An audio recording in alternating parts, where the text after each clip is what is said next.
ในขณะที่หลายคนรู้จักรัสเซียในฐานะประเทศที่มีพื้นที่กว้างใหญ่ที่สุดในโลกแต่น้อยคนนักจะรู้ว่าดินแดนอันกว้างใหญ่ไพศาลนี้ยังเป็นที่ตั้งของสถานที่อันทรงคุณค่าทั้งทางธรรมชาติและวัฒนธรรมซึ่งได้รับการยกย่องให้เป็น7สิ่งมหัศจรรย์แห่งรัสเซียจากการลงคะแนนของประชาชนในปี 2008 ตั้งแต่ทะเลสาบน้ำจืดที่ลึกที่สุดในโลกไปจนถึงยอดเขาที่สูงที่สุดในยุโรปจากมหาวิหารที่เป็นสัญลักษณ์แห่งกรุงมอสโกไปจนถึงพระราชวังที่ได้รับการขนานนามว่าเป็นแวร์ซายน์แห่งรัสเซียจากอนุสรณ์สถานที่ระลึกถึงวีรชนผู้กล้าไปจนถึงปรากฏการณ์ทางธรรมชาติอันน่าพิศวง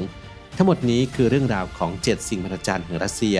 มรดกอันยิ่งใหญ่บนผืนแผ่นดินที่กว้างใหญ่ที่สุดในโลกครับ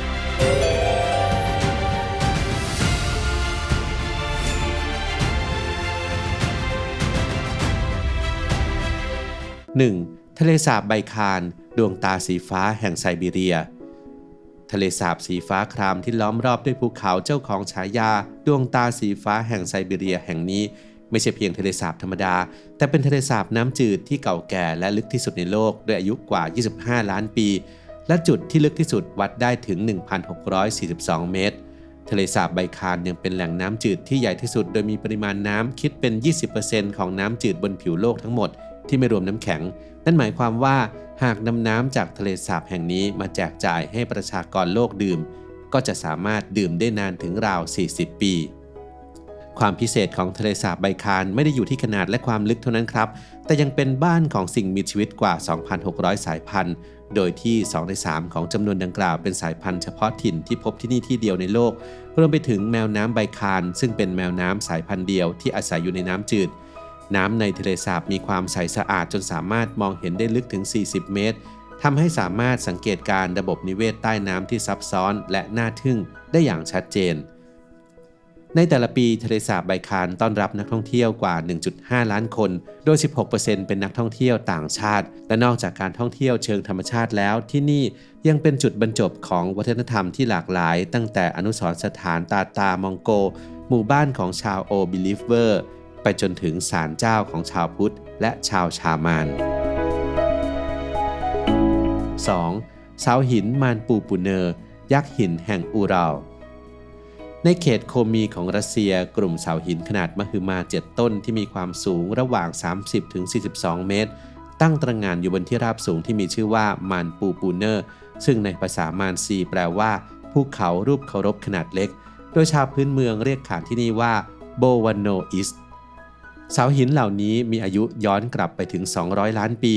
เกิดจากกระบวนการกัดเซาะของธรรมชาติที่เรียกว่าการผุพังแบบคัดสรรเมื่อลมฝนหิมะและการเปลี่ยนแปลงของอุณหภูมิอย่างฉับพลันค่อยๆกัดเซาะหินที่อ่อนกว่าออกไปจึงเหลือเพียงหินแข็งที่ทนต่อการกัดเซาะก่อเกิดเป็นรูปทรงประหลาดที่แต่ละต้นนั้นมีลักษณะที่แตกต่างกันไปบ้างดูคล้ายมนุษย์บ้างคล้ายขวดหรือส่วนหัวของสัตว์ขึ้นอยู่กับจินตนาการของผู้พบเห็นตำนานท้องถิ่นเล่าขานถึงที่มาของเสาหินเหล่านี้ว่าครั้งหนึ่งยักษ์ซามโมเยตกลุ่มหนึ่งเดินทางข้ามเทือกเขาไปเพื่อโจมตีชาวโวกุลหรือชาวมานซีในปัจจุบันแต่เมื่อหมอผีผู้นำขบวนเห็นภูเขาศักดิ์สิทธิ์ยันปิงเนอร์ก็ตกใจจนทำกลองร่วงหล่นกลองกลิ้งกลายเป็นภูเขารูปกรวยและเหล่านักรบก็กลายเป็นหินและเสาหินที่แยกตัวออกมานั้นก็คือหมอผีผู้นำทัพนั่นเองการเข้าถึงสถานที่แห่งนี้เป็นความท้าทายอย่างยิ่งนักสำรวจกลุ่มแรกเพิ่งค้นพบที่นี่ในช่วงทศวรรษที่ 1930 และก่อนหน้านั้นมีเพียงหมอผีเท่านั้นที่กล้าเข้ามาประกอบพิธีกรรม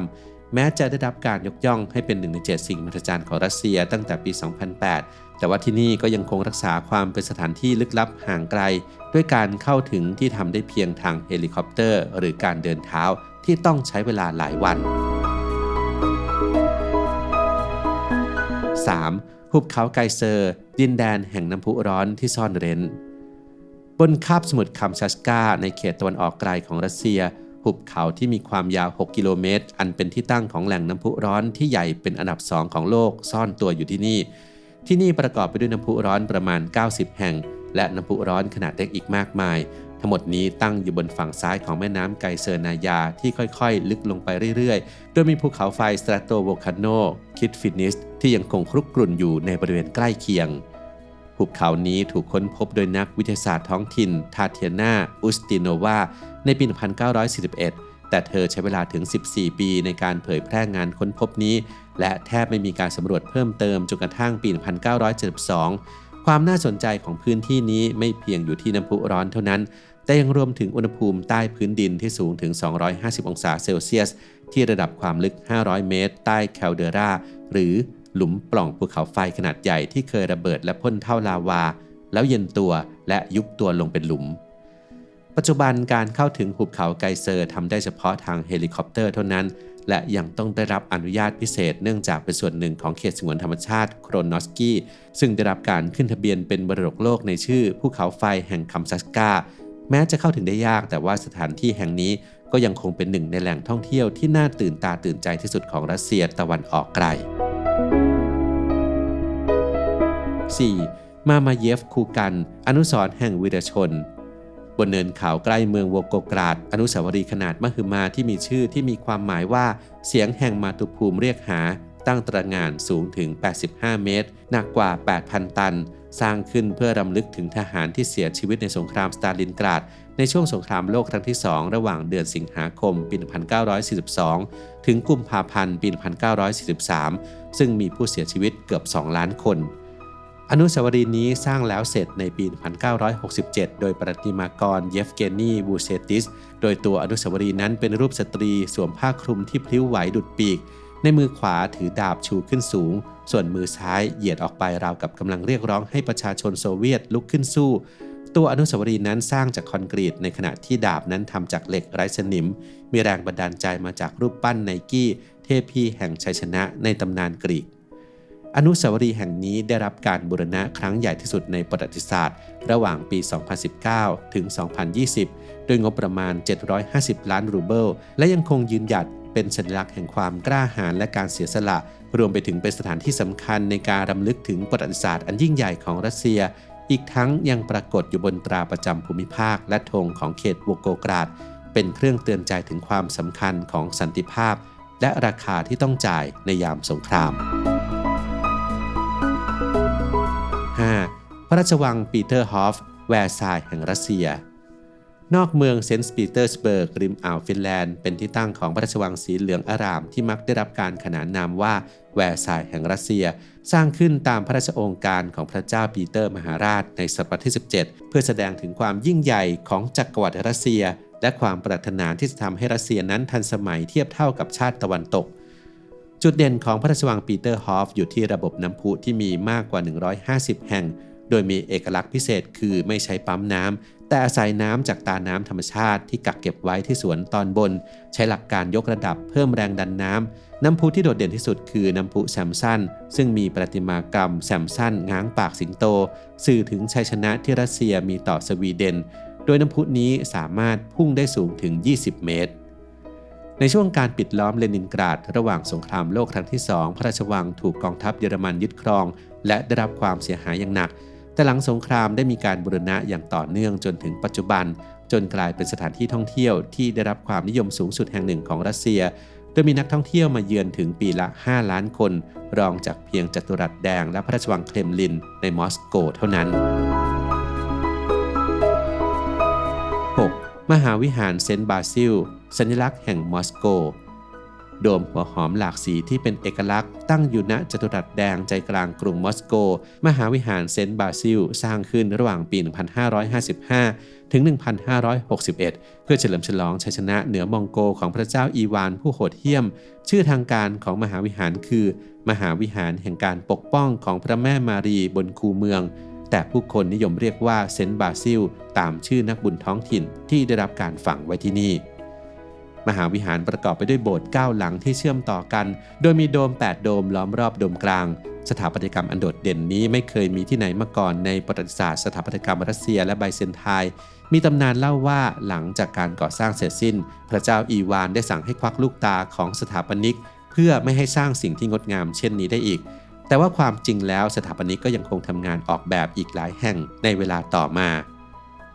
ปัจจุบันมหาวิหารเซนต์บาซิลได้รับการขึ้นทะเบียนเป็นมรดกโลกร่วมกับพระราชวังเครมลินและจัตุรัสแดงและยังคงยืนหยัดเป็นสัญลักษณ์ทางวัฒนธรรมที่สำคัญที่สุดแห่งหนึ่งของรัสเซียเป็นทั้งสถานที่ศักดิ์สิทธิ์พิพิธภัณฑ์ประวัติศาสตร์และแลนด์มาร์คที่นักท่องเที่ยวทั่วโลกใฝ่ฝันจะได้มาเยือน 7. ภูเขาเอลบรูสยอดเขาสูงสุดแห่งยุโรปณเทือกเขาคอเคซัสใกล้พรมแดนจอร์เจียทางตะวันตกของรัสเซียนี่คือภูเขาไฟที่ดับสนิทแล้วชื่อเอลบรูสด้วยความสูง 5,642 เมตรเหนือระดับน้ำทะเลทำให้เป็นยอดเขาที่สูงที่สุดในทวีปยุโรปและรัสเซียอีกทั้งยังเป็น1 ใน 7 ยอดเขาที่สูงที่สุดในแต่ละทวีปเอลบรูสมีลักษณะพิเศษคือมี2ยอดโดยยอดทางตะวันตกสูงกว่าที่ 5,642 เมตรส่วนยอดตะวันออกสูง 5,621 เมตรทั้ง2ยอดเป็นโดมของภูเขาไฟที่ดับสนิทแล้วโดยการประทุครั้งสุดท้ายเกิดขึ้นราวปีค.ศ. 50ปัจจุบันยอดเขาปกคลุมด้วยธารน้ำแข็งที่มีพื้นที่ถึง183 ตารางกิโลเมตรหล่อเลี้ยงธารน้ำแข็งหลัก22 แห่งและธารน้ำแข็งรอง77 แห่งซึ่งเป็นต้นกำเนิดของแม่น้ำสำคัญหลายสายประวัติการพิชิตยอดเขาแห่งนี้เริ่มต้นในปี 1829 โดยคิลลา คาชิรอฟชาวเซอร์แคสเซียที่พิชิตยอดตะวันออกส่วนยอดตะวันตกนั้นถูกพิชิตในปี 1874 โดยคณะนักปีนเขาชาวอังกฤษปัจจุบันเอลบรูสเป็นจุดหมายปลายทางยอดนิยมสำหรับนักปีนเขาและนักสกีแม้ว่าการปีนขึ้นไปจะไม่ต้องใช้เทคนิคขั้นสูงแต่ความท้าทายอยู่ที่สภาพอากาศที่เปลี่ยนแปลงรวดเร็วและความสูงที่ทำให้ออกซิเจนเบาบางมีนักท่องเที่ยวราว 424,000 คนมาเยือนพื้นที่นี้ในปี 2020 เรื่องราวที่น่าสนใจอีกประการของเอลบรูสก็คือในปี 1997 อเล็กซานเดอร์ อับรามอฟนักปีนเขาชาวรัสเซียและทีมงานสามารถนำรถ Land Rover Defender ขึ้นไปถึงยอดเขาตะวันออกสร้างสถิติ Guinness World Record โดยใช้เวลาในการดำเนินการทั้งสิ้น 45 วันแต่น่าเศร้าที่รถคันดังกล่าวนั้นประสบอุบัติเหตุระหว่างเดินทางลงและซากก็ยังคงอยู่บนภูเขาจนถึงปัจจุบัน